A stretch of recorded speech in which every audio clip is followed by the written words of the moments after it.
Campo de Gibraltar, teniente alcalde Pilar Pintor, delegada de Cultura, la directora del Museo de Algeciras y el delegado del Ministerio de Asuntos Exteriores.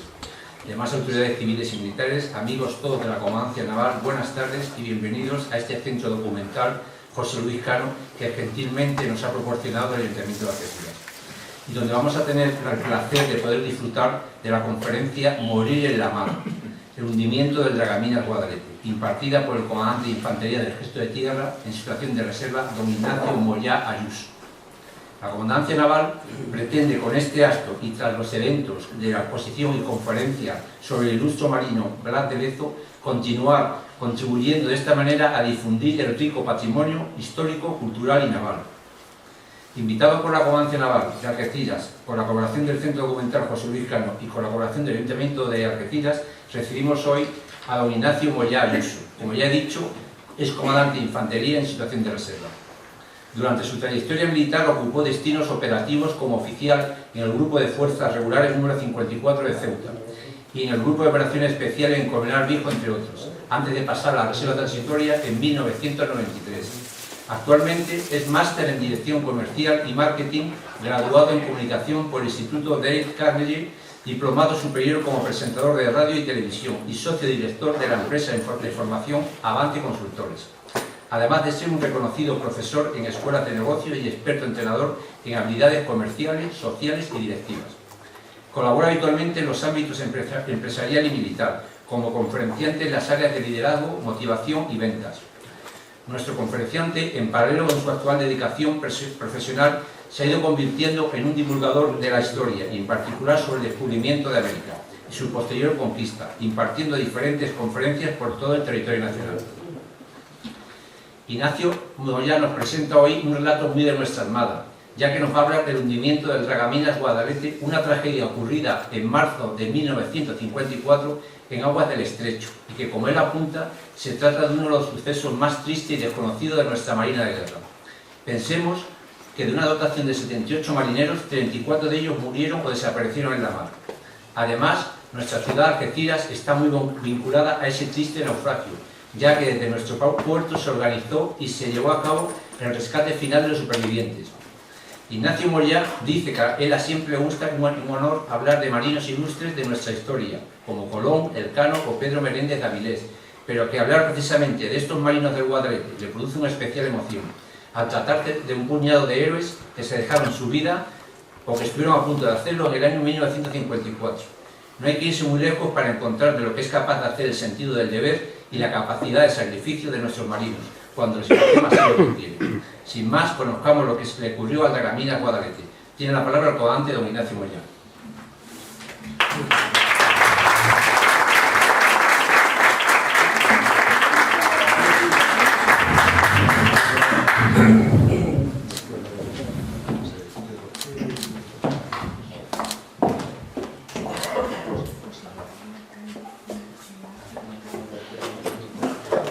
Muchas gracias, mi comandante, por tu presentación. Muchas gracias a todas las autoridades que asisten hoy a esta conferencia, porque con vuestra presencia, y os tuteo, le dais realce a un relato que yo estoy convencido que se van a quedar con la idea de que esto no es una conferencia al uso, porque hablar de estos hombres del Guadalete termina siendo, y llevo desde el 2014 manteniendo viva la llama de lo que le pasó a este Dragaminas, y cada una de las conferencias es un pequeño homenaje a, como ha dicho el comandante en su presentación, pues a un grupo de héroes que los hemos tenido además aquí, muy cerquita de nuestras aguas. Por eso digo que no hay que irse tan lejos. Quiero agradecer, por supuesto, a quienes asisten a esta conferencia, porque divulgar cualquier aspecto de nuestra Armada o de nuestra historia pues no tendría sentido si no hay personas que quieran conocer y quieran saber. Y muy particularmente quiero saludar a Paco Zambrano y a Francisco Vega. Paco Zambrano es el redactor jefe del Diario de Cádiz, y su abuelo, sargento fogonero, se dejó la vida en este hundimiento. Él ha venido desde Cádiz, nos acompaña hoy, y además, Paco, no descubro nada si digo que ha sido un gran impulsor también de sacar de la memoria olvidada lo que le pasó a este Dragaminas. Ayer publicó también el Diario de Cádiz una reseña, y y gracias por contribuir a esta causa que es tan importante y tú mejor que nadie lo sabes. También nos acompaña Francisco Vega, su padre fue superviviente del Guadalete. Aquí en Algeciras han vivido dos supervivientes, hay uno que vive, Ricardo Corrales, era marinero de segunda en el Guadalete, hoy tiene 89, 90 años y físicamente pues ha hecho lo posible por venir. Me parece que en directo por YouTube su familia se ha preocupado de que pueda oír de nuevo este relato y estremecerse como no puede ser de otra manera. Pero José Vega era otro de los supervivientes, así como Ricardo Corrales mantuvo un silencio, cosa muy común y muy entendible, ¿no? Porque es un trauma tal.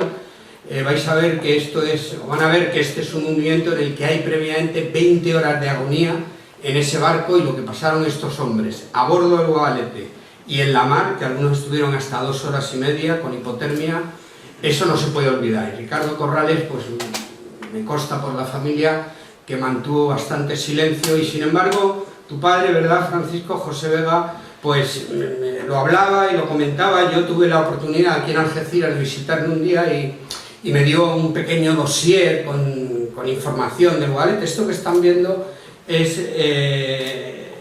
el diploma que certifica que había recibido el nombramiento, sí, que le habían entregado la Cruz al Mérito Naval con distintivo rojo. Así que Francisco, a los dos Franciscos, a Paco Zambrón y a Francisco Vega, de verdad agradeceros que estéis aquí. Esto os tiene que volver a remover lo que habéis tenido que sufrir por vuestra familia, pero es lo mejor que podemos hacer por ellos, ¿verdad? El que la memoria siga viva. Efectivamente, este es un dragaminas que se hunde el 25 de marzo de 1954. Por las circunstancias que luego contaré, se pasó página demasiado pronto y durante 60 años los familiares de los fallecidos, los familiares de los supervivientes, los mismos supervivientes han tenido que conformar que durante 60 años pues apenas había una misa el día 25 y poco más, por los motivos que luego explicaré. Pero todo esto cambia cuando mi hermano Luis, capitán de navío de la Armada, destinado entonces, cuando se cumplen 50 años, en el 2004 se cumplen 50 años del hundimiento del Dragaminas de Guadalete. Mi hermano Luis para entonces ya es un marino, lo sabe Pepe Lu, muy comprometido con la historia de la Armada y con una cierta especialización en empecios, en barcos hundidos, y le parecía que era de responsabilidad sacar de la memoria olvidada al Guadalete. Máxime cuando nuestro padre, bueno, antes de enseñarles esa diapositiva, saco... aquí tenemos una foto de José Vega, que con 21 años sobrevivió al hundimiento y desgraciadamente se nos ha ido Francisco, pues hace menos de un mes, el 12 de abril del 22, perdía la vida, fallecía José Vega. Así que de los dos supervivientes que teníamos en Algeciras, vive este segundo que saco en pantalla, Ricardo Corrales, del que acabo de hablar. José Vega navegó en el Guadalete como marinero de primera y Ricardo Corrales como marinero de segunda.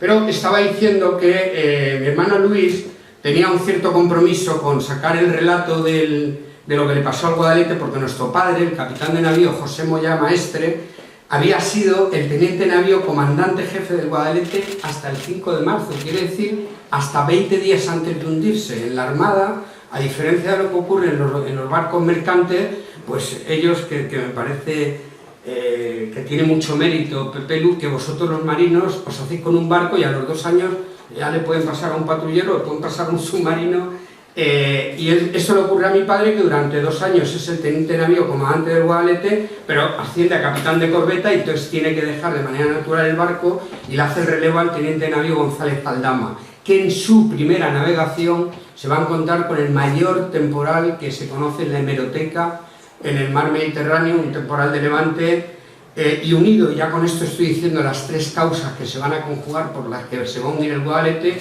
fueron muchas deficiencias que tenía de construcción, veremos por qué. Era uno de los últimos barcos, dice un autor, propulsado con calderas de carbón. Y el carbón en España, hay que reconocer que históricamente no hemos tenido un carbón bueno, pero encima después de la guerra el carbón estaba muy adulterado, así que era un barco que tenía muchísimos problemas en su propulsión, unido a las graves deficiencias. La tercera variable fue el temporal. Todo esto se va a conjugar y el Mediterráneo decide engullir al Guadalete. Mi padre había dejado el barco 20 días, había hecho el relevo, se fue destinado a Tarifa, a la estación naval de Tarifa, y 20 días después le llaman, viene aquí a Algeciras, participa en el rescate, que no se pudo hacer nada por el conocimiento que tenía del barco. Y entonces, claro, yo he nacido en una familia donde cuando se hunde el Guadalete, yo nazco 5 años después. Somos muchos hermanos y en mi casa pues se hablaba del Guadalete, pero yo no reparaba qué le había pasado a ese barco del que se hablaba tanto en casa, hasta que, y continúo el relato, de que cuando se cumplen 50 años del hundimiento del Guadalete, mi hermano Luis, y también por la responsabilidad que tenía de cara a nuestro padre, que nuestro padre va a morir muy joven, de capitán de navío, en el año 77, yo tenía 18 años, pero les aseguro que mi padre murió con una amargura absoluta porque nunca pudo digerir lo que le había pasado a su barco y a su dotación. Piensen que 2 años embarcado con 78 hombres, pues se termina haciendo una camaradería, y 20 días después de dejar el barco se viene aquí a Algeciras, y cuando llega con el remolcador Punta Europa al Podestá, que es el barco de rescate, pues se encuentra en la cubierta a 44 supervivientes, un fallecido, su contramaestre, que lo quería con locura, el brigada García Romeral, y es verdad que mi padre muere con una amargura porque eso no se puede superar. Entonces mi hermano Luis, con motivo del 50 aniversario, él quiere ya propulsar y hacer algo por el Guadalete, pero está destinado en Nápoles. Entonces lo que hace es que hace un artículo precioso donde cuenta lo que le pasó al Guadalete, pero no puede hacer nada hasta 10 años después. En el 2014 se cumplen 60 años desde que se hunde el Guadalete. Mi hermano es el capitán de navío, segundo jefe de la base naval de Rota, y en esa situación, pues, y en complicidad, si me permiten la expresión, Pepe, con el comandante naval de Ceuta, Micas, nuestro amigo Micas, pues decidieron hacer lo posible, y enseguida, cuando se lo dijeron al almirante de la flota, Santiago Bolívar, enseguida cerró filas, y todos comprendieron que la Armada tenía también una asignatura pendiente, y se van a hacer 2 homenajes en el 2014 preciosos al Guadalete, uno en Ceuta y otro en San Fernando. En Ceuta porque fue el puerto desde donde zarpó en su última singladura el Guadalete, y en San Fernando porque casi la mitad de la dotación pues eran marineros de ahí de San Fernando. Y abro y cierro un paréntesis rápido, pero podéis creerme que Algeciras para mí era la asignatura pendiente, para cerrar el círculo, ya lo hemos hablado, por la importancia que tuvo Algeciras en este hundimiento / rescate.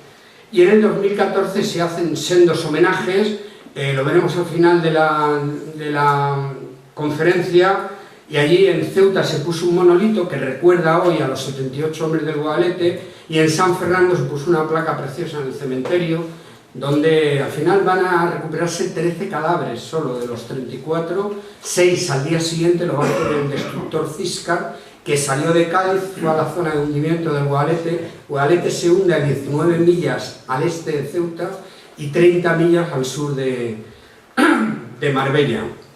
Ahí se recogieron 6 cadáveres, y luego la mar, con el paso del tiempo, va a arrojar a la costa de África pues hasta 7 cadáveres más. Así que hay 13 cuerpos recuperados, y la mitad están enterrados en San Fernando y la otra mitad en Ceuta.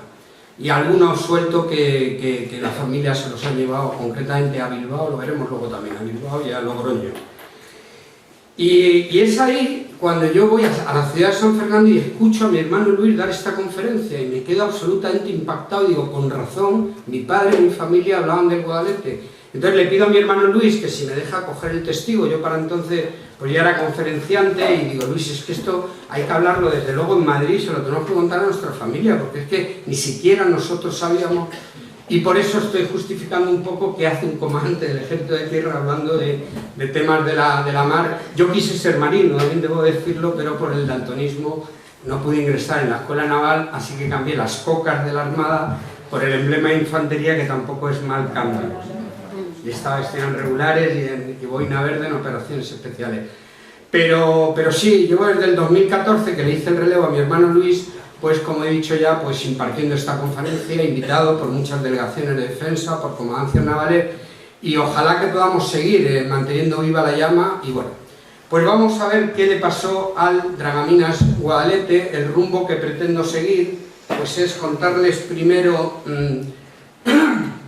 qué tipo de barcos eran estos, la llamada clase Bidasoa. Luego zarparemos con el Guadalete en su última singladura.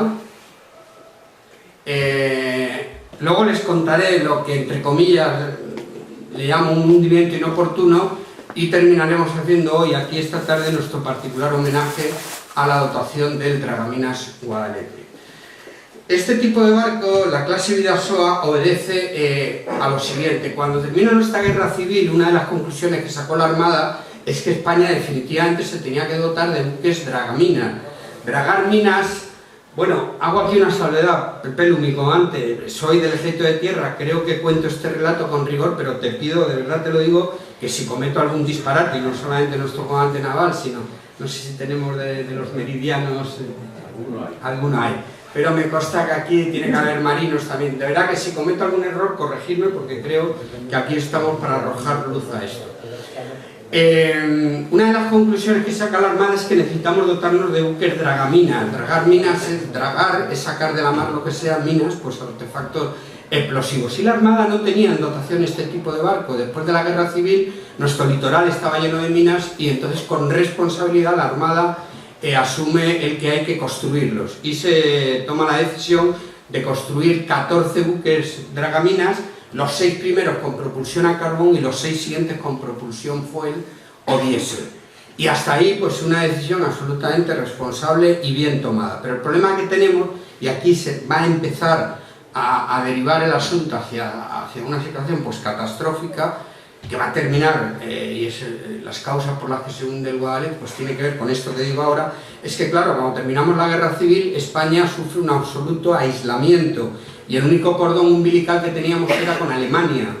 Nosotros teníamos que construir unos dragaminas, y se le pide a los alemanes si nos pueden pasar pues una patente, y nos conceden esta patente los alemanes.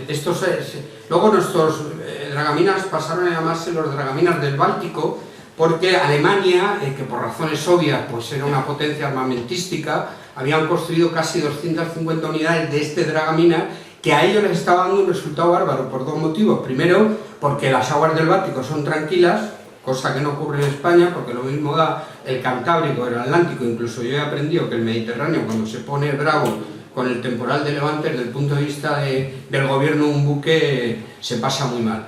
Entonces esto va a ser un desastre, porque este dragamina está diseñado, insisto, para las aguas tranquilas del Báltico, y porque además está diseñado para el buen carbón de la cuenca del Ruhr de Alemania.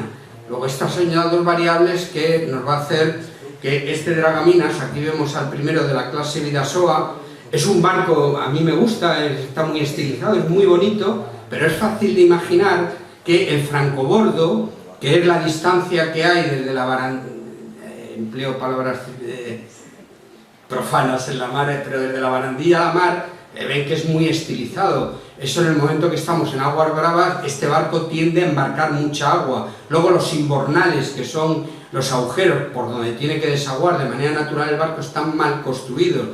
Para la construcción, la Armada decidió si dárselo a la industria civil o hacerlo con la empresa nacional Bazán, y al final se deciden por la Bazán porque le da más garantía de plazos de entrega.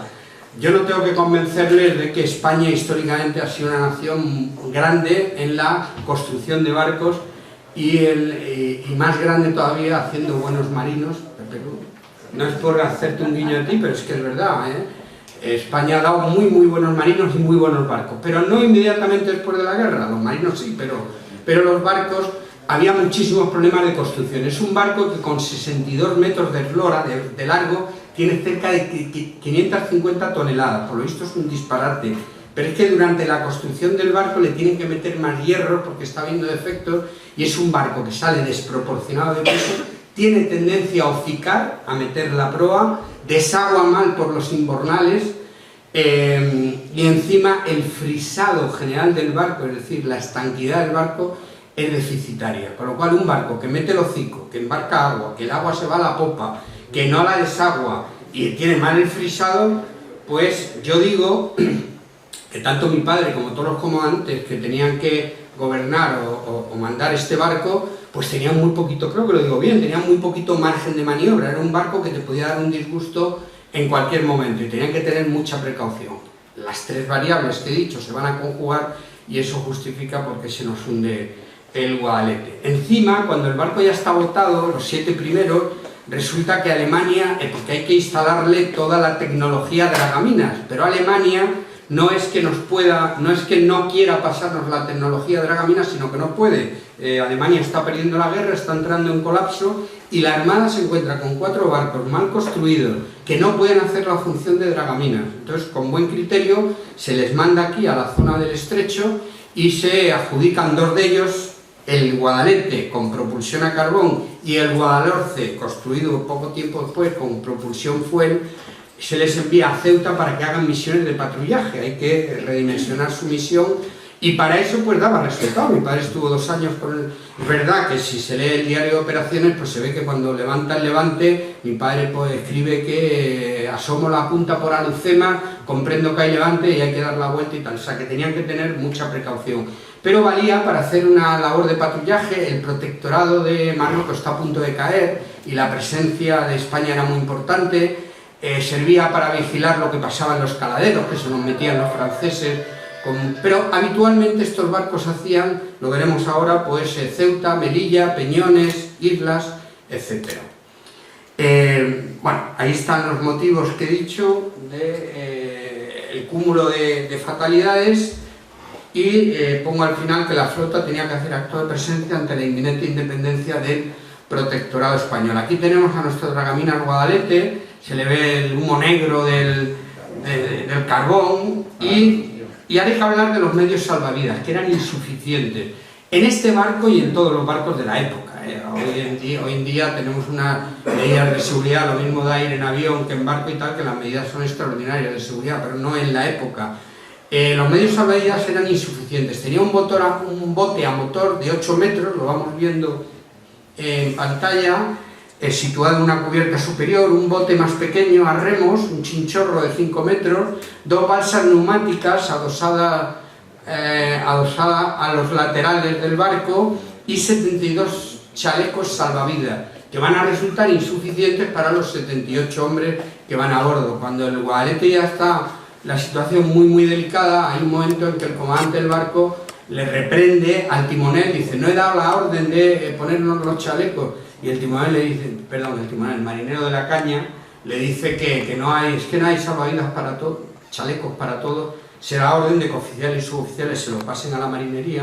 Hay una entrega que es muy emotiva porque el tercer oficial, que ahora hablaremos de él, Miranda, le pide al comandante que su chaleco se lo quiere dar directamente al capitán de máquinas, a Serafín Echevarría. Era el hombre de mayor edad en el barco, 55 años, y no sabía nadar.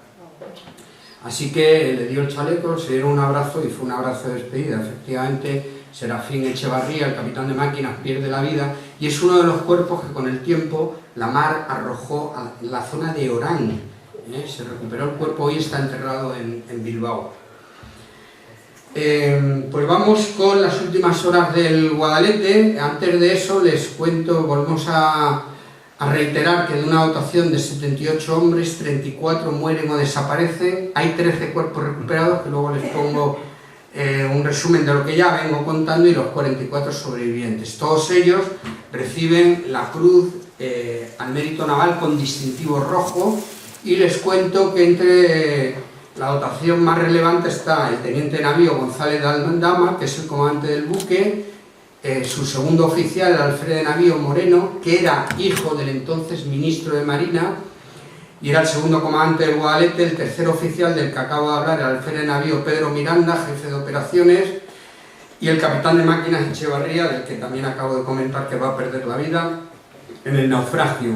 Quiero destacar al brigada García Romeral, contramaestre. Miren, yo les digo y reitero, de verdad créanme que no es exagerar, el comportamiento que tuvo la dotación fue absolutamente admirable. O sea, parece mentira cómo buena parte de la dotación, que eran marineros de reemplazo, cómo se entregaron a la tarea de mantener el barco flotando como fuera, y no hubo momentos de duda o de insubordinación, para nada. Solo al final nos cuentan los supervivientes, que veremos una fotografía de otro barco, pero que deja bien claro cómo se debió hundir el Guadalete. Sí se cuenta que al final, antes de mandar saltar a la mar, pues empieza a haber llantos, empieza a haber, en fin, se mentaban a las madres, a las abuelas. Cuento ahora una cosa por si se me olvidara, porque me parece que es de relevancia. Todos los buques de la Armada suelen llevar una imagen de la Virgen del Carmen, y aquí en el Guadalete también la llevaba. Yo imagino que podría ser una imagen así. Cuando ellos comprenden que van muchos de ellos camino de la muerte, antes de que se dé la orden de saltar a la mar, empiezan, entre comillas, a canibalizar a la Virgen, porque bajan a donde está la Virgen, se entregan a ella, rezan y tal, y uno le quita un paño, el otro no sé qué, y al final van cogiendo cosas, y cuando llega aquí a Algeciras el barco, el Punta Europa, que trae a los supervivientes, pues aquí está una de las mujeres de uno de los marineros, y le retira la camisa, y cuando llega a su casa en San Fernando, donde fuera, mete la camisa en la lavadora y se da cuenta que en el bolsillo pues hay algo romo, y ese romo es una pieza así, que es una parte del brazo del niño de la Virgen del Carmen. Y eso está en el museo que tiene la Armada en San Fernando, en Cádiz, si tienen la oportunidad de verlo. Pero verdad que bueno, que da una idea de cómo debieron ser los últimos momentos. De los que estoy poniendo en pantalla, termino. Este brigada García Romeral, es que estaba diciendo que definitivamente fue un héroe entre héroes.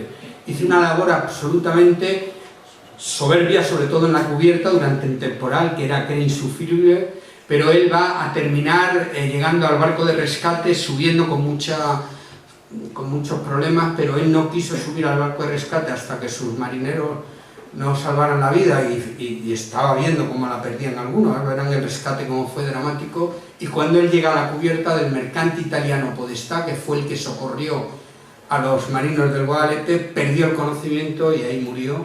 Hoy la Escuela Naval Militar de Marín le ha dado a la segunda residencia que han creado el nombre de Residencia Contramaestre García Romeral. Y les menciono también en pantalla al sargento primero Samper, radiotelegrafista. Este hombre, les cuento que la investigación de este naufragio fue muy complicada, porque en la década de los 70 hubo un incendio en los archivos que la Armada tiene aquí en San Fernando, y toda la investigación pues se dio a quemar. Mi hermano Luis consiguió el informe del comandante, y entre el informe del comandante y los testimonios de los supervivientes, pues podemos hacer hoy este relato. Y desde luego el comandante en su informe habla del sargento primero Samper, el radiotelegrafista. Estuvo constantemente en la estación de radio, hay que imaginarse un cubículo pequeño arriba junto al puente, con un marinero. Estuvieron los dos tratando de mantener las transmisiones muy complicadas en la época, y era tal el celo que pusieron que cuando ya el barco está con 70 grados de eslora, están todos ya en la parte de estribor para saltar, el comandante mira hacia arriba y ve que todavía hay un poco de luz en la estación de radio, y ¿qué pasa ahí? Pues que seguían intentando mandar información y tal, y da orden de que se va a dar la orden de saltar a la mar, y por lo tanto que el radiotelegrafista Samper y el marinero que dejen de hacer ya su trabajo, que hay que lanzarse a la mar. Desgraciadamente este hombre, cuando salta a la mar, el comandante había dado orden de que todo lo que flotara, porque vamos a ver que todos los medios salvavidas es que se los lleva al mar Mediterráneo, es que fue todo de verdad absolutamente trágico. Y viendo que no había medios salvavidas, se dio orden de canibalizar todo lo que flotara en el barco, y el sargento primero, el radiotelegrafista, al saltar a la mar, se va a dar con algo romo en la cabeza, pierde el conocimiento y muere. Es uno de los cuerpos que recupera el Císcar al día siguiente. Cuando yo estoy en Madrid dando esta conferencia en el Ateneo, al terminar, una persona del público me dice: oye, que en mi trabajo hay una hija de este hombre, del radiotelegrafista. Y yo no lo puedo creer. Que sí, claro, como hubo 60 años de silencio radio, pues efectivamente estos encuentros se han ido dando. En el 2014 yo he ido encontrando pues más familiares. Pero efectivamente me habla de Josefina Samper, y ella me habla, ya por fin la llamo por teléfono, quedo con ella y dice: pero es que mi hermana Maribel Samper vive en Torrelodones, que es donde yo vivo. Digo, no puedo dar crédito que una hija de radiotelegrafista seamos vecinos. ¿Pero por qué cuento esto? Porque un día, ya ahora tenemos una amistad absoluta, pero un día estando en su casa dice: espérate, que de mi padre yo tengo sus pertenencias. O sea, cuando lo recogen en la mar, el Ciscar le quitan de encima, pues, lo que vemos... Bueno, perdón, es que antes de terminar de hablarles, claro, es que no sabía lo que estaba pasando, como encima me quito la gafa y no me entero. No, que los 3 últimos pierden la vida, ya he hablado de los 3, y los 3 oficiales sobreviven, van a llegar todos al empleo de capitán de navío y han muerto hace relativamente poco. El teniente navío González Aldama lo hace en 2012. Yo he pensado tantas veces en este hombre, cómo ha podido vivir hasta el 2012 sabiendo lo que le pasó. El alférez, el navío Miranda murió en 2015, pudo venir al homenaje de Ceuta, pero ya venía enfermo y murió poco tiempo después, y el último en morir de los oficiales ha sido en el 2017 el alférez de navío Alfonso Moreno. Y aquí tenemos al radiotelegrafista primero Manuel Samper, y lo que me saca su hija en Torrelodones son las pertenencias que llevaba él encima. Y entonces vemos su cartera militar, ese reloj, lo he llevado yo a todas las conferencias porque me hizo depositario, un mechero tipo Zipo, y lo que ven a la derecha es una tabaquera que hoy en día se abre, tiene un sistema de estos de clip y hay tabaco seco, pero que huele todavía. Esto lo hemos entregado hace un par de meses, pues yo creo que en el mejor sitio donde podía estar, y es en la actual unidad de cazaminas que tenemos en Cartagena. Los cazaminas de ahora, el embrión lo pusieron estos dragaminas, y hicimos una entrega preciosa al capitán de navío, y las hermanas me acompañaron a Cartagena, y eso está hoy ahí. El reloj es importante porque nos dice ya definitivamente cuándo se hundió el barco. Está parado en las 18:36. Al no ser un reloj sumergible, pues si estuvo 15 minutos, pues sabemos que el barco se pudo hundir entre las 6 y cuarto, que coincide con la estimación del comandante. Bueno, pues vamos con la última singladura del Guadalete. Yo he hecho aquí un montaje en el que vemos al barco, al Guadalete, saliendo de Ceuta. Piensen que es el 24 de marzo de 1954, son las 10 de la noche. Hay que imaginárselo de noche, a oscuras. Es decir, el barco empieza su singladura, que era habitual, su última singladura va a empezar a zarpa de noche. Tiene que doblar Punta Almina, hasta aquí el barco está resguardado del posible levante, y efectivamente cuando termina doblando, ahora retomo ahí el relato, el barco tiene que hacer la siguiente derrota. Los marinos llaman derrota a la suma de rumbos, y tiene que ser 3 días, le tenía que haber llevado al Guadalete. Esto lo hacía de manera habitual, pues costeando el norte de África, pues pasar por los peñones, el peñón de Vélez, pasar por el peñón de Alhucemas, que son de soberanía española, en misión de vigilancia, también los caladeros de pesca que hay por ahí. Debería llegar a Melilla, en Melilla ir a las Islas Chafarinas. Yo estuve un mes destinado en las Islas Chafarinas, y cuando conocí esta historia nunca me pude imaginar que mi padre con el Guadalete debió tocar puerto ahí en esas islas, y yo he estado durante un mes. Y bueno, me emociona pensar que mi padre, pues porque esta derrota era muy habitual en el Guadalete. El ir hasta las Islas Chafarinas y regresar le debería llevar 3 días. El Guadalete no lo va a poder hacer, y reitero que es en la primera salida a la mar que tiene el comandante del barco. Es que el hombre tuvo verdaderamente mala suerte. Yo he hecho aquí un montaje que es un poco tosco porque me he inventado una maqueta del barco absolutamente desproporcionada, pero con fines pedagógicos y para que entendamos el relato me lo perdona. Pero efectivamente el barco sale a las 10 de la noche, cuando dobla y está en esa disposición. Ahí vamos a ir viendo abajo el rumbo que toma, el 168, casi rumbo sur. Voy a poner ahí el tramo y voy contando lo que pasa en cada tramo, y vayan y no pierdan de vista cómo se van acumulando las horas. Hasta que se hunde el Guadalete, ahí en ese ítem de la derecha se van a acumular 20 horas, que son muchas horas. No he dicho que el hundimiento del Guadalete pues es la última gran tragedia que ha tenido la Armada después de nuestra guerra civil, y ese triste ranking lo tiene, y lo sabes tú, Pepero, mucho mejor que yo, con el submarino C4, que se hundió dramáticamente en 1946 frente a las costas de Palma de Mallorca. En aquella ocasión eran unas maniobras, y cuando el submarino C4 sube a superficie por una muy desgraciada descoordinación con las unidades de superficie, cuando sube a superficie, el destructor Lepanto se lo encuentra por la mura de estribor, no puede evitar el impacto y el submarino se partió en dos, y los 40 hombres que llevaba de dotación pues hoy pues deben permanecer ahí abajo. 8 años después le va a pasar al Guadalete lo mismo, el hundimiento, lo mismo en el sentido del hundimiento, pero con 20 horas de agonía que vamos explicando. Entre las 10 y las 12 el comandante está costeando en esa situación. Él, claro, hoy en día cuando los marinos salen a la mar, el saber si va a haber levante o no va a haber está mucho más, claro, lo tienen muchísimo más claro, porque los medios no son los... Entonces, de manera muy simple, pero corrígeme mi comandante, el barómetro te indicaba, si el barómetro bajaba, tenía tendencia a bajar, es que había que empezar a preocuparse porque el temporal tendía a subir, y el comandante en su informe dice que cuando dobla punta al mina, efectivamente lo que hay es una cierta marejadilla.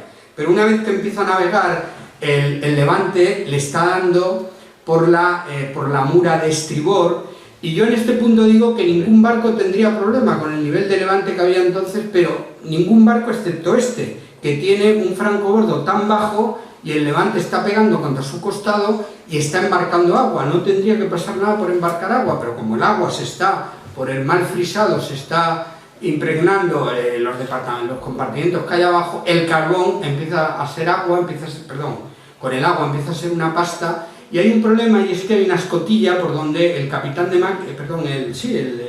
el personal de máquina, la caldera, tienen que limpiar las escorias que quedan.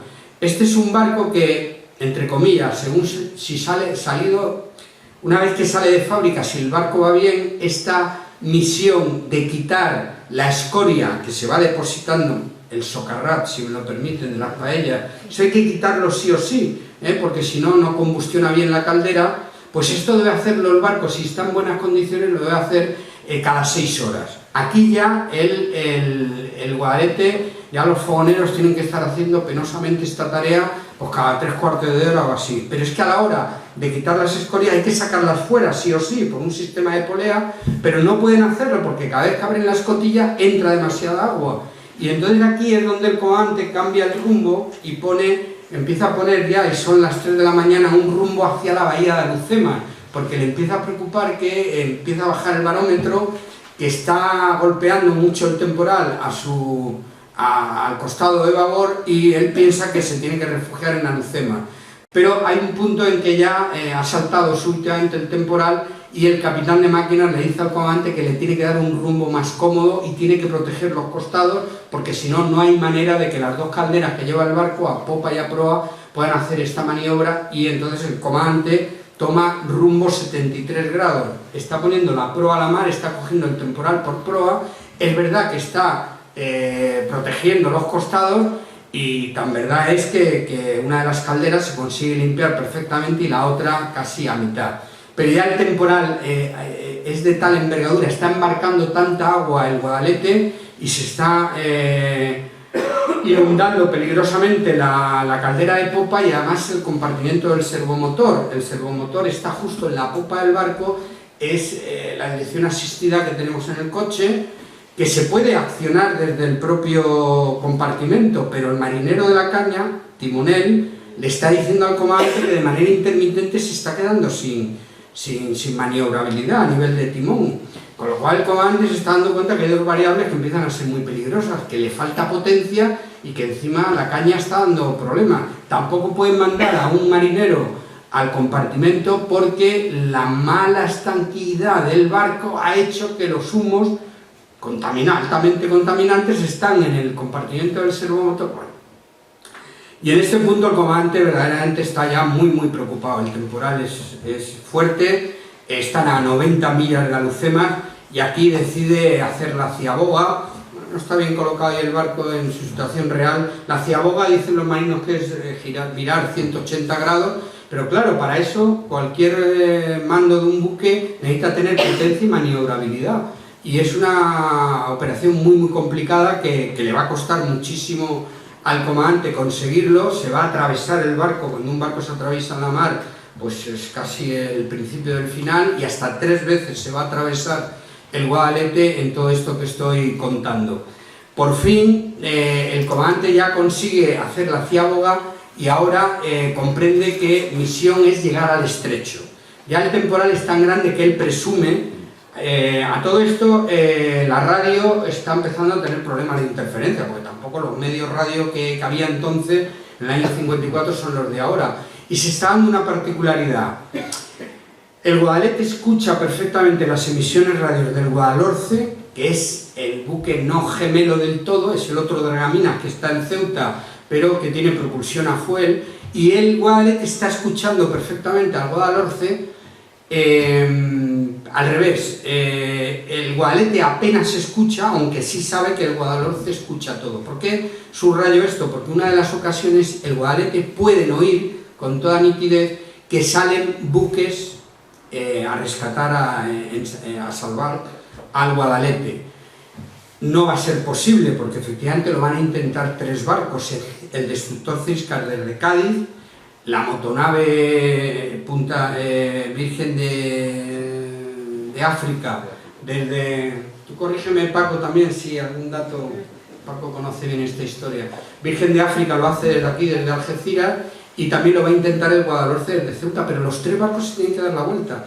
Es que ese temporal no ha habido nada igual en la Mirotorca, lo he dicho, porque se cerraron todos los puertos. Hubo un hundimiento cerca de Valencia, de un pesquero, pero sin víctimas.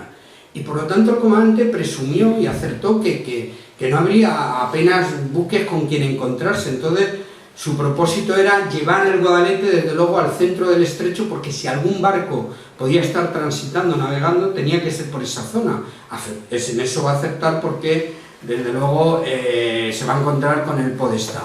Pero el barco empieza a tener graves problemas. Yo pongo ahí fallos del servomotor, el enlace radio, que es muy complicado, ya lo he explicado, y aquí ha decidido poner rumbo al estrecho, como digo.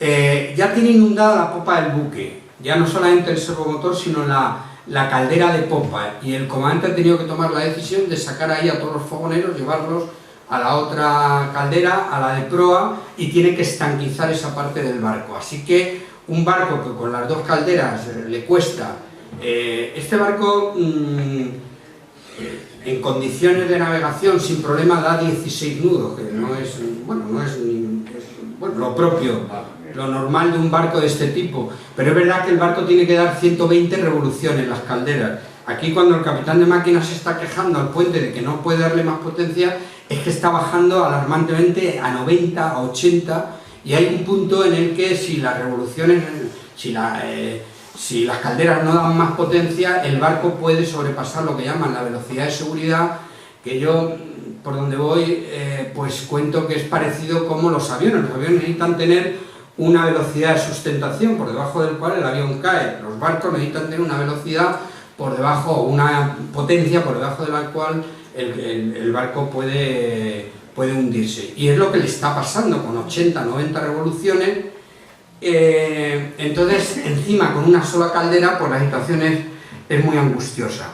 A todo esto, cuando han salido del puerto a las 10 de la noche, pues al final a las 2-3 horas se ha quedado la gente de guardia y el resto están durmiendo. Para las 6 de la mañana han despertado a todos, porque la situación está muy complicada. En medio de estas 20 horas les van a dar unos bocadillos, un poco de coñac y tal, pero van a estar 20 horas sin apenas comer y sin apenas dormir y sin apenas descansar. De luego los fogoneros, al frente del sargento fogonero Francisco Sánchez, el abuelo del periodista Paco Zambrano que nos acompaña aquí hoy, pues estos hombres definitivamente no debieron parar desde el principio hasta el final. Pero además el contramaestre García Romeral le tocó toda la maniobra que hay que hacer en cubierta, que es fácil de imaginar el temporal golpeando en la cubierta. Claro, la obsesión era que ningún hombre se perdiera, que no se pierde ningún hombre, señal de que van con todas las medidas de seguridad o que hacen lo que tienen que hacer.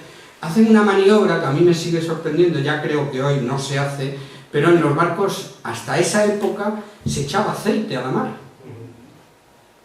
El barco llevaba de dotación unos sacos de aceite, y cuando lo echas por la borda, pues creas como una película alrededor. Yo lo cuento mal, pero ustedes me entienden bien, pero a veces si el temporal no es muy complicado, pues sirve para calmar y aliviar y darle una cierta más seguridad al barco. Pero con este temporal, como había un capitán de navío, me dijo Ignacio, el aceite ya en estas condiciones es imposible. Estamos hablando de olas de 12 metros, 10-12 metros, que comentabas tú antes, que son muchos metros de... Muchos pisos para arriba. Muchos pisos para arriba. Sí, sí. Vamos a ver ahora enseguida, les voy a enseñar una cosa. Bueno, tenemos una sola caldera a proa y atención que se ha visto un buque de guerra. Lleva 15 horas de agonía, estamos entre las 9 y la 1 del mediodía, o sea, ya durante la mañana, llega un barco que se pone en la horizontal, el serviolo avisa de que hay un barco de guerra, tiene la figura, el perfil es de una corbeta, por el numeral que tiene no es español, se deduce que debe ser inglés, pero el comandante del barco enseguida dice que no quiere dejar dicho que sea inglés, aunque el sentido común parece que indica bueno, porque además está una hora delante del Guadalete, está viendo al Guadalete la agonía que tiene. Por medio de telégrafo el Guadalete le está diciendo estamos en una situación muy delicada. Ellos por telégrafo responden también y hay una cierta comunicación. Pero al final el comandante iza las 2 bolas negras, que actualmente es un código que se sigue utilizando cuando cualquier barco militar o civil iza 2 bolas negras en el mástil, significa situación angustiosa, se necesita remolque y ayuda a SOS. Esto lo ve la corbeta esta, pero por donde vino, estuvo 1 hora en el horizonte y por donde vino se fue. Es decir, le negó el auxilio a un barco en la mar, prostituyó el código más elemental de la gente de la mar, pero así fue. Se cierra la popa del barco, ya lo hemos hablado, y ahora se va a jugar una última baza. El capitán de máquina le dice al comandante, le propongo una cosa, y es dejar el barco al garete durante 1 hora. Si a mí me deja que pare las calderas durante 1 hora, yo puedo limpiar bien, porque su obsesión era limpiar aquello que era imposible, y podemos meter el carbón que tenemos de reserva, el poco carbón que nos queda de reserva, que está seco. Le propongo que canibalicemos toda la madera del barco e incluso que le metamos el fuel de un pequeño motor diésel que lleva el barco para alimentar la luz del barco y la estación radio. Y a riesgo de incendio, todo esto, como antes le dice que sí, el Guadalete se queda 1 hora al garete, canibalizan toda la madera, todos los pasamanos, las mesas, las sillas, todo lo que fuera madera se mete en la única caldera, se selecciona el mejor carbón, se le mete el fuel, se enciende la caldera y después de 1 hora al garete, que tiene sus complicaciones, efectivamente hay una subida de potencia que va a durar media hora nada más. Y bueno, el comandante pensaba que en la situación en la que está el barco, a lo mejor si aguantaba más la caldera, pues podrían llegar al propio Ceuta o en cualquier caso llegar al centro del estrecho para poder ser socorrido. Pero esto le va a dar media hora nada más y estamos ya ante el final del Guadalete, del hundimiento del Guadalete. Pero todavía se avista un segundo barco que se pone también en la horizontal. Y no lo creerán, pero ocurre exactamente lo mismo. Incluso este barco mercante llega a tener una conversación más fluida y le llega a preguntar al comandante del barco, que yo pagaría por ver la cara que debió poner el teniente navío González Aldama, cuando este mercante le pregunta que si tienen autorización del armador para ser remolcado.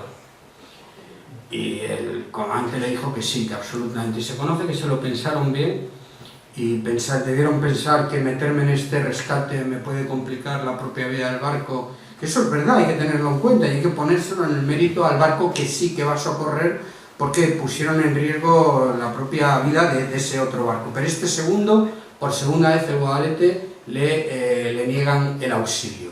Y vamos ya casi al desenlace, porque se para la caldera de proa, ya la bomba de achique, ya el agua ya ha apagado literalmente la caldera, con lo cual el barco está sin gobierno y se pierden los botes salvavidas. Es decir, el chinchorro el bote de 8 metros, el temporal lo desestiva, lo lanza al aire y se estrella contra la cubierta de abajo. El bote de 8 metros inservible. El de 5 metros, el chinchorro, literalmente vuela y se va también. Por más que García Romeral, el contramaestre, y los marineros estuvieron tratando de trincar bien todo eso, nada, fue imposible. Imagínense la fuerza que debería tener el temporal. Ese bote, el de 5 metros, lo va a recoger al día siguiente el Cisca, junto con los 6 cadáveres se recoge esto. Y las 2 últimas lanchas salvavidas, yo me las imagino tipo Zodiac, pues tratan de ponerla en la mar cuando el barco ya está, cuando se va a dar la orden de abandono del buque, pero de igual manera el temporal se las lleva y se quedan sin ninguna barca, excepto una de la que hablaré ahora enseguida. Yo les voy a poner una película, son unos segundos nada más que he cogido por internet, porque para los que somos profanos en la mar podemos ver con estos segundos lo que debe ser un temporal de un nivel como es este. En cualquier caso, este temporal está hecho con buen tiempo, temporal fuerte. Hay dos barcos, son unos pocos segundos de vídeo, pero el segundo, al ser un barco militar, no es español, pero a mí me sugiere que es muy parecido, me evoca al Guadalete.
Bueno, pues se va a producir el hundimiento de las 6 y media, como he dicho, a 19 millas al este de Ceuta y 30 al sur de Marbella. Aquí les pongo fotos de barcos pasando por temporales muy fuertes y este último nos puede servir, es un barco, un pesquero, pero de esta manera se debió hundir el Guadalete, es decir, lo hizo por estribor, la parte derecha del barco, y por popa. Se fue hundiendo, se fue recostando sobre su costado de estribor y finalmente pues metió la popa y se hundió. En este punto pues el comandante da orden de que todo el mundo se vaya obviamente a babor, porque se va a dar la orden de abandono del buque. Se le pide a los suboficiales que reúnan a la marinería, se dan instrucciones como son pues el quitarse prácticamente toda la ropa, quedarse con una camiseta y poco más porque si no va muy lastrado en la mar. Se da la orden de que no salten hasta que se dé la orden, pero ya presas del pánico algunos van a saltar y claro, aquí hay que hablar de la hipotermia. Yo cuando estudié esto de la hipotermia me alivió un poco contarles, y creo que lo digo también con rigor, lo he cotejado con médicos. La hipotermia, el mar Mediterráneo estaba a 12 grados ese día, eso es lo que calculan los médicos militares. A 12 grados la hipotermia se puede producir en 20 minutos, media hora, depende también de cada uno de nosotros, de la constitución que tengamos.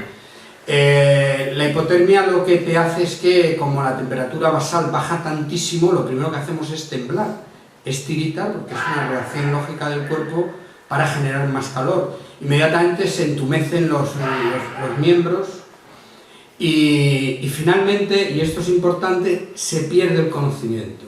A mí esto me alivió saberlo, porque una vez que se pierde el conocimiento, ya luego te da un infarto y quedas muerto en la mar, pero no es por ahogamiento, que estarán de acuerdo conmigo que el morir por ahogamiento debe ser particularmente horroroso, sin que se le quite dramatismo a la muerte en cualquier caso. Pero bueno, se da orden de que esperen, porque a lo mejor 15 minutos que estén en el lugar que vemos ahí, en la zona de babor del barco, pues de estar 15 minutos arriba o tirarte de manera precipitada, pues te puede suponer la hipotermia dependiendo del rescate que haya luego. Pero efectivamente se sabe que algunos saltaron, que no se quisieron quitar ropa. Aquí es el momento en que, como he dicho antes, pues empiezan a llorar, empiezan a darse cuenta que la situación es muy complicada. Eso lo cuenta muy bien en el diario de Cádiz, cuando Paco Zambrano le hace una entrevista al padre de Francisco Vega, tu padre, y él cuenta lo mal que lo pasó en esos momentos cuando ven que la muerte está tan próxima. Hay una cosa extraordinaria que ocurre, y es que este marinero, Juan Echevarría, este era el repostero del comandante del barco. Es uno de los supervivientes, vive en Cantabria, en Colindres, sigue saliendo a la mar a pescar. Ayer hablé con él y me dijo que ha ido a por sepia y tiene 90 años, pero... Y yo le digo que es un pillo, me van a entender por qué lo digo.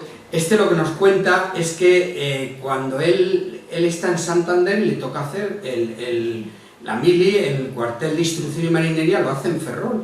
Pero de Ferrol dice que se quiere venir a África a hacer la mili de manera voluntaria porque tiene espíritu aventurero. Y con otro cántabro se presentan en Ceuta, les destinan en el Guadalete, estaba mi padre como comandante del barco, y entonces Lolo, Juan Echevarría, pero le llamamos Lolo, se presenta al comandante y le dice algo así: mi comandante, soy el marinero Juan Echevarría, mi padre, ¿qué te pasa?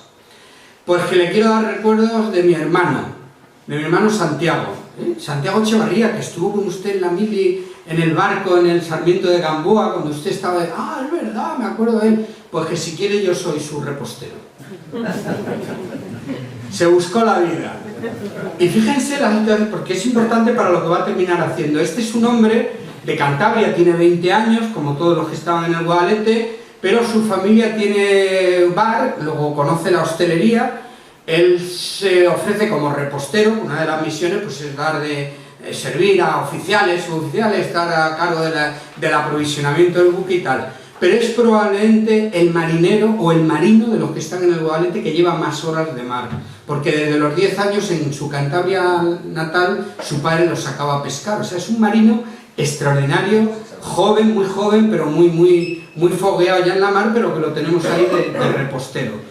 Hace una mili cómoda, pero cuando llega el momento de que vienen mal dadas, él demuestra con su comportamiento que sabe mucho de la mar, porque él me sigue contando, cada vez que le veo seguimos hablando del Guadalete, es admirable, y dice que no entendía cómo se lanzaban a la mar, que era obvio que no te... Y a un marinero, a un compañero suyo le dijo: quítate las botas. No, yo no me quito las botas. Él se medio desnudó, pero fue el último, él desde luego sostiene que fue el último en saltar. Y cuando el barco está en esta disposición, pues resulta que él, vuelvo un momento atrás, él recuerda que hay una balsa salvavidas en un pañol que hay debajo del puente. Es una balsa salvavidas que, hasta donde sé, por lo que me cuenta él, parece ser que algún comandante del Guadalete, en algún puerto, pues encontraron ahí una balsa de 1,5 metros de zinc, de chapa. Pero el comandante debe decir: súbela, oye, ¿para aquí que la van a tirar? Pues súbela por sí.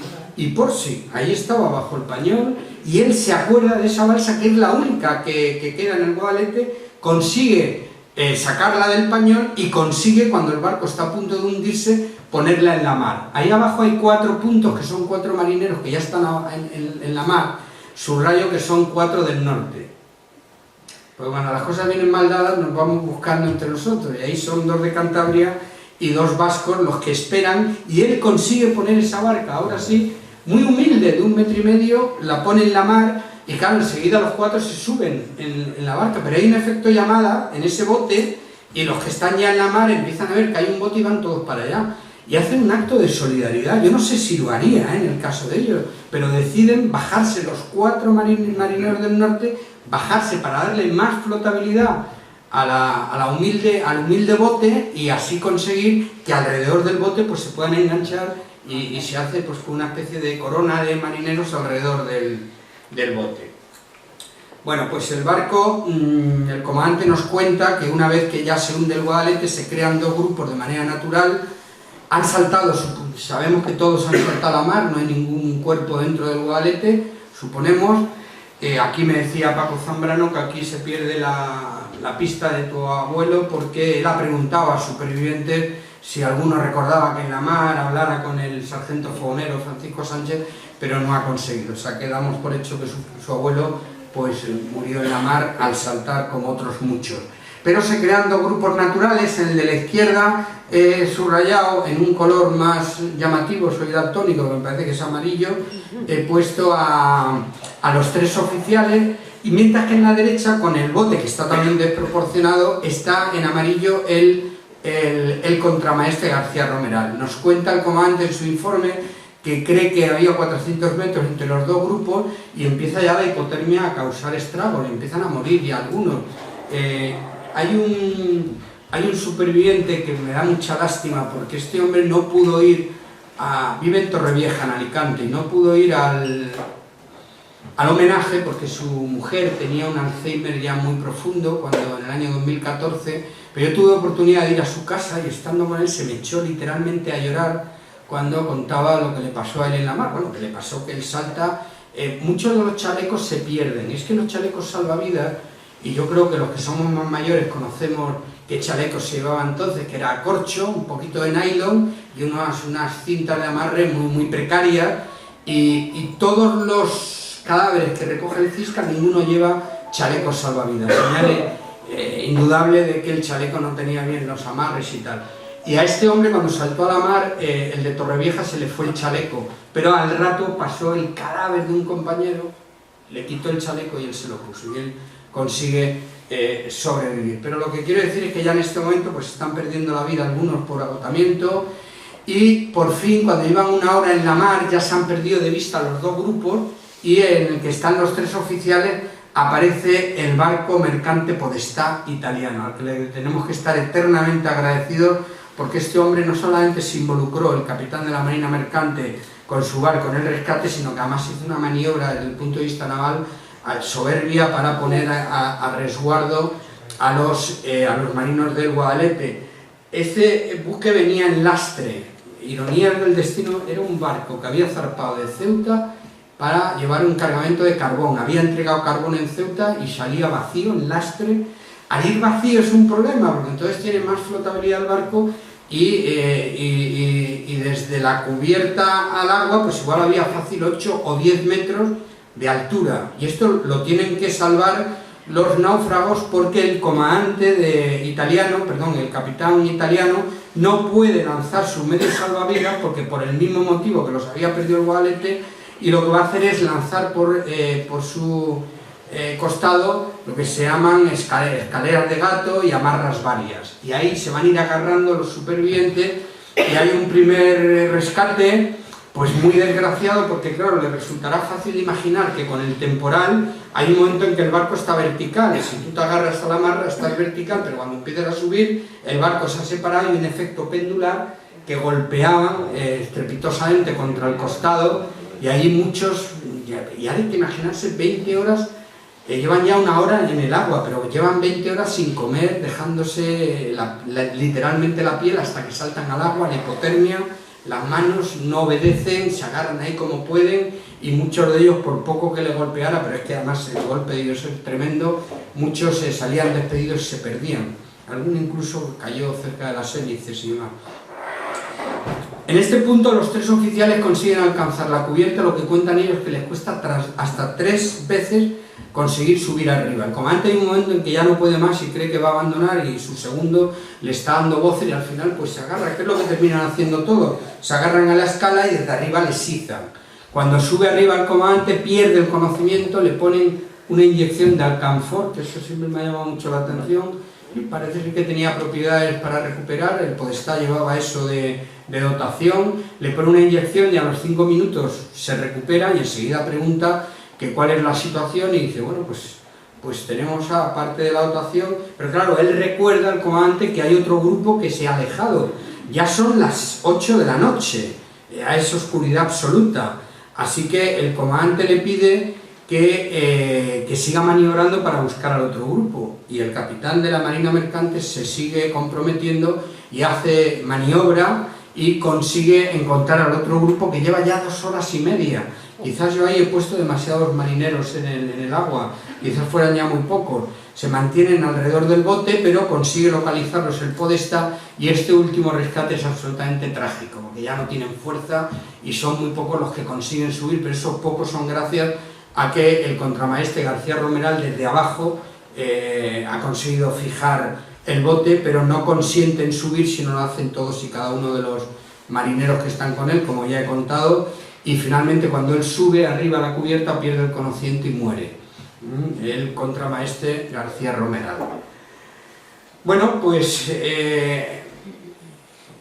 son 34 muertos, los que se han quedado en la mar. Aquí el comandante le pide por favor porque el capitán de la Marina Mercante, la inercia que tiene es que pone la proa hacia La Spezia, hacia su puerto italiano, El comandante le hace ver que no puede ser, pero claro, también tenía sus razones el capitán de la Marina Mercante. ¿Dónde meto yo este buque de tanto tonelaje? ¿En qué puerto están todos cerrados? Y yo quiero garantizar la supervivencia también de mi barco. Pero ya le convence el comandante que llevan encima un cadáver a bordo. Y entonces, bueno, pues hay una negociación ahí dura, pero se resuelve, y el capitán de la Marina Mercante le pide al comandante que si es capaz de darle lo que se llaman las enfilaciones del puerto que pueda abrir, es en Gibraltar el puerto que se abre, y efectivamente ahí es donde entra finalmente el Podestá. Como he dicho, a mi padre, que estaba en Tarifa, pues está ya en el puerto de Algeciras. El remolcador Punta Europa lleva a bordo pues médico, lleva ropa, lleva alimentos, y el Punta Europa se acerca ahí a Gibraltar, se abarró al Podestá. Yo me imagino que la vivencia de mi padre tuvo que ser espantosa. 20 días hacía que se había despedido y ahora ve a la mitad de sus supervivientes extenuados el cadáver de su contramaestre, y sabe que 34 hombres ya no los va a ver nunca. Bueno, pues el Punta Europa recogió a todos los supervivientes, los trajo aquí a Algeciras, y en el hospital militar pues recibieron los primeros auxilios, y el propio Ciscar, que había salido de Cádiz, recogió los cadáveres y vino aquí a Algeciras, recogió a los supervivientes, y supervivientes y cadáveres pues fueron todos a San Fernando, donde bueno, pues se recogió a todos los que estoy comentando. Bueno, les digo que esto salió en prensa, no solamente en el local, el Diario de Cádiz, Sepelio de las víctimas del Guadalete, también salió a nivel nacional. El ABC dice: en aguas de Gibraltar se ha hundido el dragaminas Guadalete. Aquí vemos una fotografía, yo creo que es del puerto de Ceuta. Los 6 cadáveres que se habían recogido se enterraron en San Fernando, pero los 7 que fue arrojando a la mar el Mediterráneo se enterraron en Ceuta.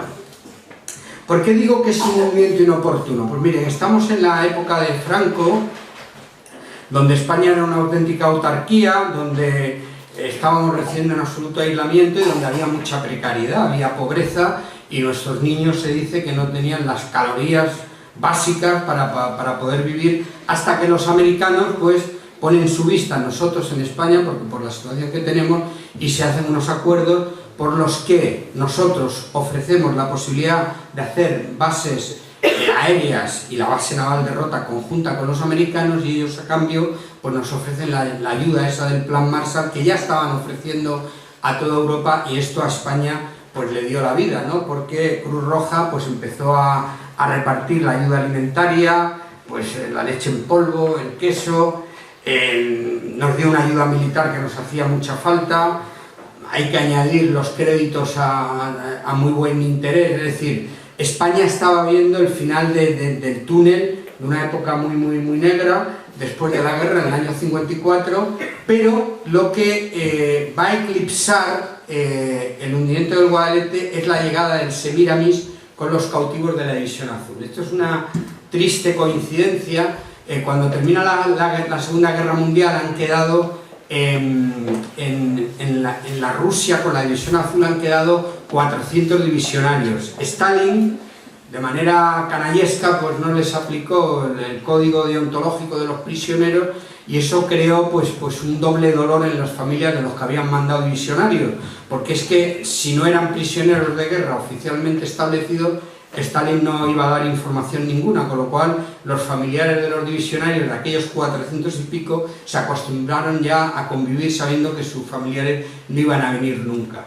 Lo fueron pasando de campo de concentración en campo de concentración hasta que muere en 1953 Stalin.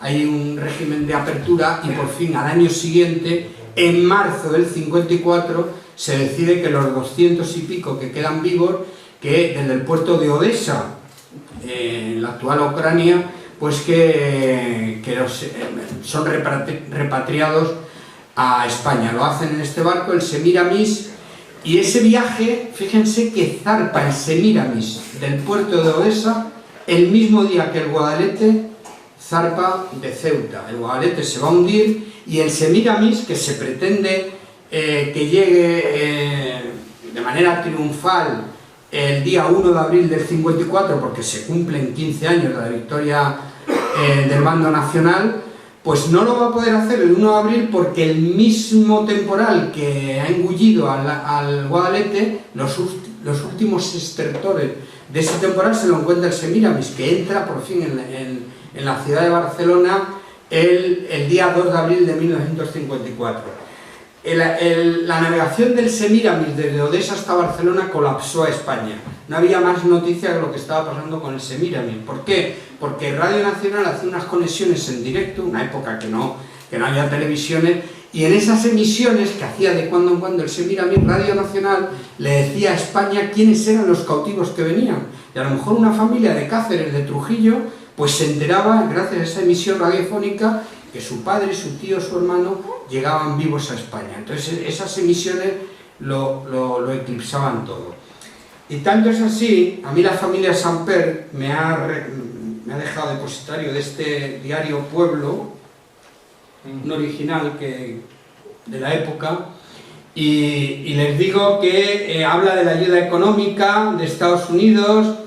Ayer salieron de la Unión Soviética 286 españoles que se hallaban internados desde la última guerra mundial, y hay que irse a la contraportada para ver que 34 desaparecidos en el hundimiento del Guadalete.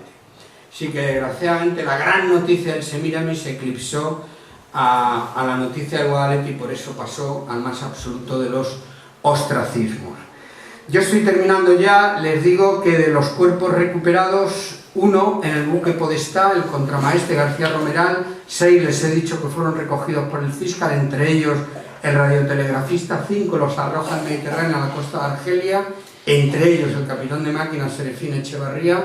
Hay un en Nador, a 15 kilómetros de Melilla, el cabo primero Antonio Padilla, electricista, que ha estado ahí enterrado. Estuvieron aquí en Fuengirola, y ya por fin se fueron allí a Nador, y el cuerpo de su tío abuelo pues lo tienen enterrado actualmente en Fuengirola. Así que actualmente están sepultados en Ceuta, en San Fernando, en Bilbao, en Logroño y en Fuengirola. Le digo a los supervivientes del Guadalete, he mantenido, Francisco, primero el nombre de tu padre, porque hoy no era el día para quitarlo, pero quedan 8 supervivientes, 7 supervivientes del Guadalete. Lolo, Juan Echevarría, en Cantabria. Hay uno en Barcelona, Jordi Vázquez, que era un telemetrista.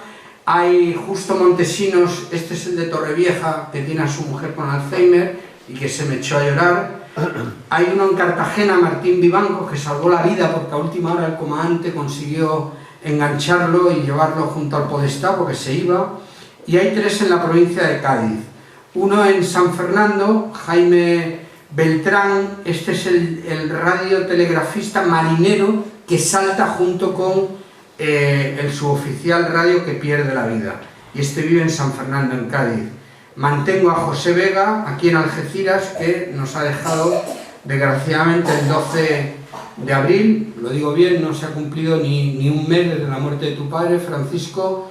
Hay otro, Ricardo Corrales, aquí en Algeciras, que desgraciadamente no ha podido venir por estado de salud, y queda Eumenio Prieto en Ceuta.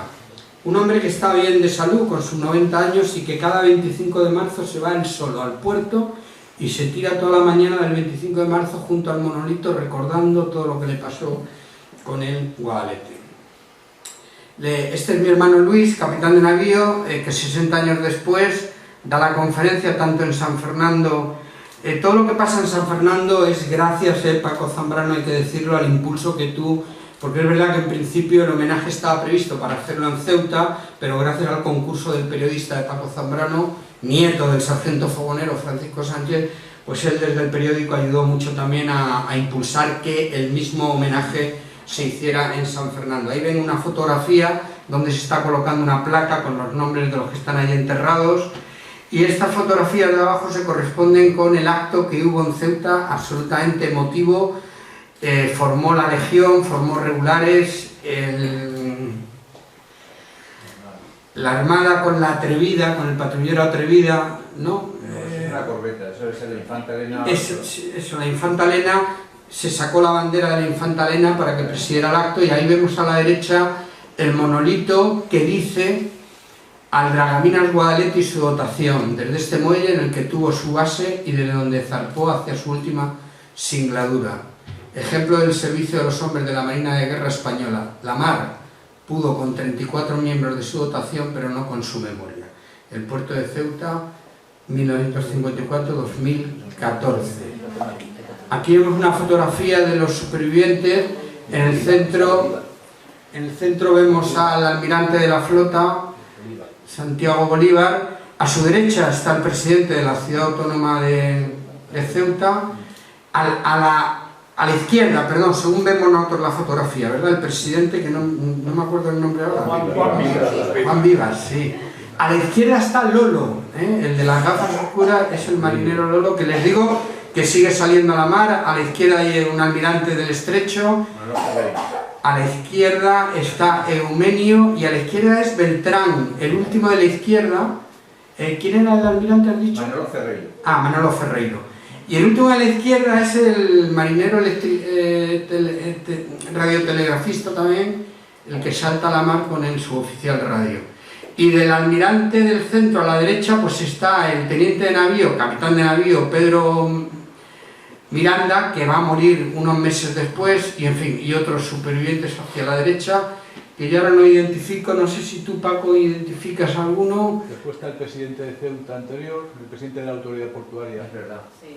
Ah, bueno, pues gracias por la aclaración. Bueno, estamos terminando. Miren, les digo que mi hermano Luis acuñó esta frase cuando del Guadalete no se sabía nada, y es una frase reivindicativa. La mar es el sudario más noble para un marinero valiente, el olvido su más triste epitafio.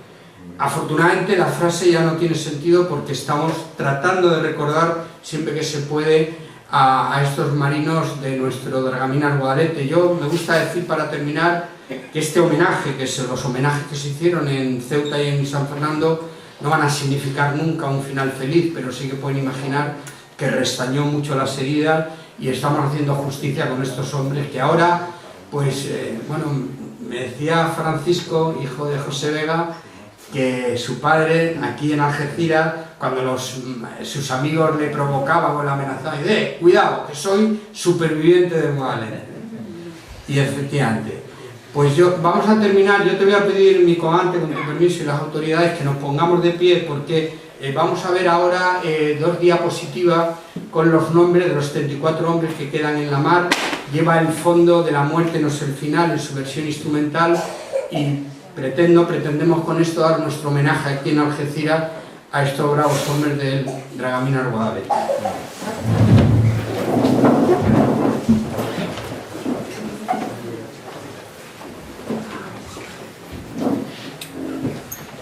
José Ignacio, alcalde, que no te conocía, gracias por incorporarte. Gracias por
Vega, que nos habéis acompañado esta tarde.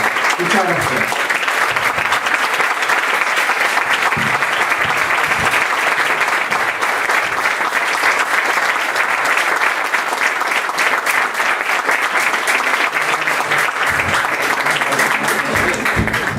Sé que me he ido mucho el tiempo, pero estaremos de acuerdo que la ocasión lo merecía.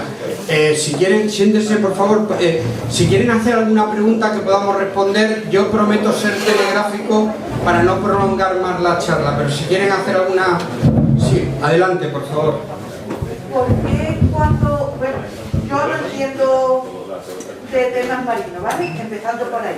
Entonces, mi pregunta es, ¿por qué cuando tiene que coger la tormenta de cara, por qué lo hace hacia la izquierda para volver a Ceuta y no pensaron en hacerlo hacia la derecha, hacia un puerto marroquí? No entiendo, no sé yo si es porque no se puede pensar, pero ¿por qué? Porque estaba mucho más cercano. No, su razonamiento, le aseguro que yo también lo pensé en su momento. Yo digo lo que sé, no sé si el comandante naval puede añadir algo. Primero, es verdad que se meten hacia el estrecho con ese rumbo 73 para proteger los costados. Y hasta donde yo sé, es que es muy peligroso acercarse a la costa, aunque parezca mentira. O el barco se acerca a un puerto... Perdona, Ignacio, si usted cae a estribor para acercarse a la costa y con la mar del costado, esa mar la abate y lo puede tirar a la playa. En esa zona no hay ningún puerto donde pueda atracar ese barco. El comandante no se quiere meter en aguas de baja profundidad y prefiere meterse en aguas de mayor profundidad para salvar el barco. Por lo que no sabía el pobre comandante era la galerna que había ahí, que era impresionante. De todas maneras, Ignacio, tú has dicho que había olas de 12 metros. Este año, y creo que me corrija dónde está Julián el práctico, este año creo que hace unos días hemos cogido en la boya de Petare 10,9 metros. Hay un temporal levante hace un mes impresionante. Yo soy de Tarifa, como tú sabes, y no he visto un temporal levante como el de este año. Así que estamos muy cerca de lo que pasó hace 50 y tantos años. ¿Más preguntas, por favor? Julián. Sí, uno de los motivos que se ha explicado del hundimiento de este buque fue que venía ya con problemas estructurales desde su construcción en Quilla. En el informe posterior de la Armada se planteó al resto de la clase Vidasoa meterlo en cadena para recuperar este tipo de problemas, o tuvieron restricciones especiales, o se dejó que el informe general pues... Yo hasta donde sé que la Armada lo que hizo fue rápidamente, la siguiente sería hacerle ya con propulsión diésel. Y estos otros, es que no habiendo un temporal como el de ese día, seguían haciendo una labor buena y seguramente habría una relación coste, reparar y tal que no merecería la pena. Terminaron su vida de manera natural, haciendo la labor de patrullaje, el resto, hasta donde yo sé, creo que así respondo, ¿no?, a su pregunta. Les quiero decir que este libro ha sido editado aquí en Algeciras en el año 2019, dice Personajes de Algeciras de renombre de todos los tiempos, escrito por Roberto Losada Cabeza, y tenemos al padre, a José Vega, es uno de los personajes que aparece como personaje ilustre, como no puede ser de otra manera, de aquí de Algeciras. ¿Alguna pregunta más? Yo comentar solamente una cosa. Sí, por favor. Yo ha salido ahí Sánchez, el fogonero Sánchez, Sí. Su hijo es el diario de Cádiz, está ahí. Su nieto. Su nieto. Yo con 10 años era de la pandilla del hijo del que quedó huérfano. De Francisco Sánchez, De del fogonero. Francisco Sánchez. Entonces, hoy he entendido el silencio eterno en las familias de este tema. Yo recuerdo que con 10 años de la pandilla nos mandaron al colegio huérfano de Madrid. Al Chá. Luego pasó el tiempo y nos casamos con 2 hermanos. Y entonces ha muerto hace poco. La pena y el dolor de la familia es tremendo en eso. Lo he entendido por no entender ese silencio en la familia hablar del tema. Y es por ese dolor eterno. Sí. Y lo acabo de entender. Y corregirme una cosa, con todo mi respeto. Él no es Paco Zambrano, es Paco Sánchez Zambrano. Sí, Aquí no es Paco Zambrano. Paco es Zambrano, tienes razón. Te agradezco de verdad tu intervención, te tuteo porque nos conocemos y tu emoción, creo que recoge la emoción de... Y tienes toda la razón del mundo, es decir, mi padre nunca habló de esto, es decir, solamente el naufragio supone que no se hable. Adelante, adelante. En ese homenaje de San Fernando, uno de los promotores fue él, a mi cuñado, al padre de él, le dieron el honor de hacer las palabras de agradecimiento. Y fue la puesta a punto, el reconocimiento a ese dolor tremendo. Y voy a contar una anécdota. La viuda, cuando aquella noche se entera de este tema, se persona en Capitanía General. El marinero le para y llega hasta el despacho del almirante y le reconoce que han muerto, que están desaparecidos. Existe la posibilidad que uno de los cadáveres no reconocidos desenterrados en Ceuta sea tu abuelo. Bueno, Pero ellos no han querido ni mover eso. Lo digo, el dolor es muy tremendo. absolutamente. Yo lo he compartido Sí, con sí, él sí. porque hemos sido cuñados, amigos, compañeros. Por Y eso el lo que tema ocurre fue en dolor. 2014, ¿verdad, Paco? Fue muy importante porque era de justicia Sí. que se hablara, porque ellos no hicieron más que dar la vida y tener un comportamiento absolutamente admirable. ¿Alguna pregunta más? Ay, perdón. Diga usted. Yo soy hija junto con ella, es mi hermana Leo de José Vega, estuvimos en el reconocimiento y homenaje en Ceuta. Tú eres Leonor. Te estábamos esperando, Leonor. Y entonces, Leonor no te había visto. Ella es Silvia. Leonor es hermana de Francisco y también... Ah, y tu hermana pequeña Silvia. Son los 3 hijos de José Vega. Y falta otro. Y falta otro. Y Silvia, ¿te emocionas? Me emociono porque es muy capaz de semana. Sí, es que murió el 12 de abril. En Ceuta lo disfruto. Estuvimos allí con su hermano. Ah, que el homenaje... Es que para ellos fue tan importante... Es que disfruto como un niño chico. Fue el día que se sentían importantes después de 60 años de que me imagino, como me lo han dicho otros supervivientes, que eran los pesados del Guadalete. Y sin embargo ese día se dieron cuenta que... Y la Armada y la autoridad portuaria y todos los que cerraron filas alrededor del Guadalete os dieron pues un poquito de paz que la necesitabais, claro que sí. Sí, Paco, adelante. ¿Me permite? Como me has estado citando, te lo agradezco, yo soy Paco Sánchez Zambrano, el de Cádiz. Quería hacer unas pocas reflexiones por encima. En primer lugar, darte la enhorabuena, Ignacio, y no sé si yo puedo tomar la palabra porque me emociona. No es la primera vez que escucho la conferencia, pero sigue teniendo mucho arte, mucha capacidad oratoria y un suceso así emociona mucho. Yo, en primer lugar, quería darle las gracias a Algeciras. Yo creo que al homenaje de Dragamina le faltaba Algeciras y ya no le falta Algeciras. Era una de las piedras angulares, lo hemos hablado alguna vez, San Fernando, Ceuta y Algeciras, donde, como tú bien has dicho, se inició ese intento de rescate de la Dragamina que nunca llegó a efecto por ese temporal. Me gustaría hacer tres detalles rápidos. Uno, es que no sé si me he acordado del pesquero gallego que naufragó, creo que fue en febrero, en Terranova, que hubo 20 fallecidos. Me he acordado del nuevo Pepita Aurora, que se jugó aquí en San Fernando, fue en Barbate en 2007, con 8 fallecidos. Eso dio un terremoto informativo tremendo, como no podía ser de otra manera. Por un momento hay que imaginarse lo que hubiera pasado, lo que sucedería si sucediera hoy algo parecido aquí al lado de Algeciras, en el techo con 34 marinos fallecidos, para que caigamos un poco la importancia de aquel suceso. Yo quería darle las gracias a la familia de José Vega. En 2005 tuve la oportunidad de entrevistarlo en el Club Náutico de Algeciras y en mis 30 años de profesión yo no recuerdo una entrevista más emotiva que aquella. Que llegó enchaquetado, además con su dragamina, con una maqueta. Fue muy emocionante. Además, estuve hablando de mi abuelo, él no se acordaba de mi abuelo aquel día, y me llamó al día siguiente al periódico para decirme: he estado toda la noche comiéndome coca hasta quedar con él. Y fue una de las cosas más emotivas. Y por último, me gustaría nada más que dar una pincelada sobre los otros héroes del Guadalete, porque los supervivientes antes o después tendrían que pasar el shock y asumir lo que vinieron al lado.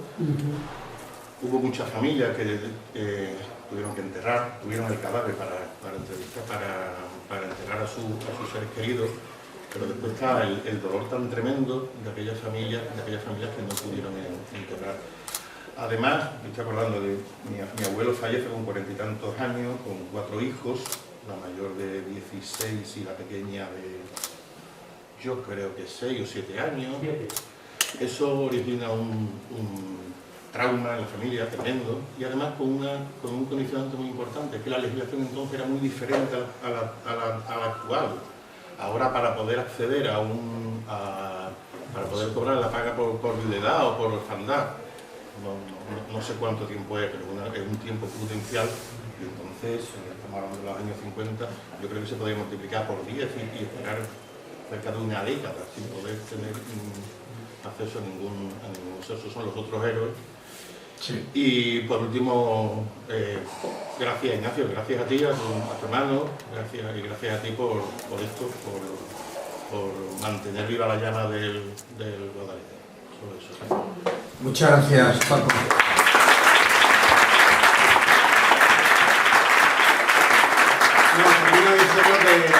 Tus palabras, Paco, recogen el sentir de todos los familiares y creo que eres una voz muy autorizada. Muchas gracias por venir desde Cádiz y de verdad que me has emocionado también, ¿eh?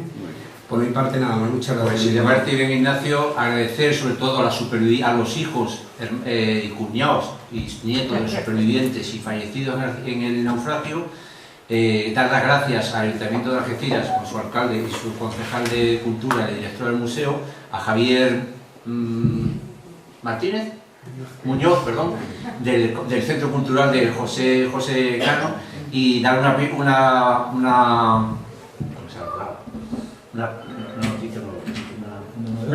primicia.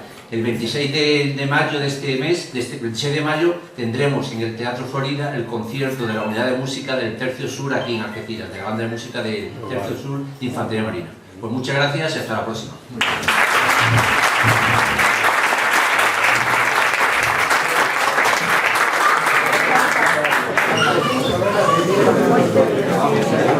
Senador.